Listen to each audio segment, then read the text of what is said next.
जिला इंतजामिया सजावल की जानब से क्रिकेट का फाइनल मैच आज सजावल में खेला जा रहा है, जिसमें डिप्टी कमिश्नर सजावल ने खुसूसी तौर पर शिरकत की है। मजीद इस पर बात करते हैं सजावल से हमारे रिपोर्टर अतीकुर रहमान से, जो इस वक्त फाइनल मैच में मौजूद है। जी अतीकुर रहमान, आगाह कीजिएगा।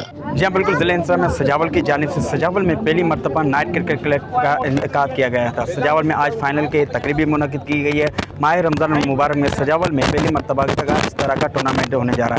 आज सजावल में नेशनल क्रिकेट क्लब और अल ज़हूर के दरमियान कांटे का मुकाबला होने जा रहा है। इसी हवाले से मेरे साथ डिप्टी कमिश्नर सजावल इम्तियाज़ अब्रो भी मौजूद है। इनसे बात करेंगे कि क्या आगे का क्या प्लान है, क्या इस तरह के जो टूर्नामेंट है वो आइंदा होने चाहेंगे या स्टेडियम के सजावल में जो फुकदान है इसके हवाले से वो क्या कहेंगे। तो ये बताइएगा, आज टूर्नामेंट का फाइनल इंतजाम पजीर हो रहा है, स्टेडियम के हवाले से क्या कहेंगे।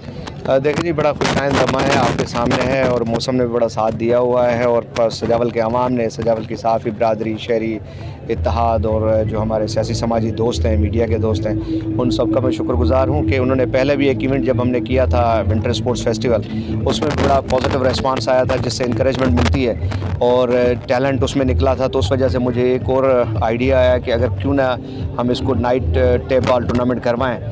उसमें हमने तकरीबन 48 टीम्स को पार्टिसिपेट किया था फ्री ऑफ कॉस्ट, और सब उनका जो एक्सपेंडिचर इस टूर्नामेंट का वो सिंध हुकूमत की तरफ से, डिस्ट्रिक्ट एडमिनिस्ट्रेशन की तरफ से बियर हुआ है। और आपके सामने है, ये तकरीबन 15 दिन इवेंट रहा है, नॉकआउट बेसिस पे टूर्नामेंट था और आज इसका फ़ाइनल होने जाना है। बड़े कांटेदार मुकाबले रहे और बड़ा लड़कों का टैलेंट सामने आया। मैं खुश हूँ कि हमारी जो छोटी सी कोशिश थी उसको कामयाब होता हुआ मैं देख रहा हूँ। जैसा आपने बात की, उनका ये कहना है कि इस तरह के जो इवेंट्स है वो आइंदा मुस्तकबिल में होंगे। जी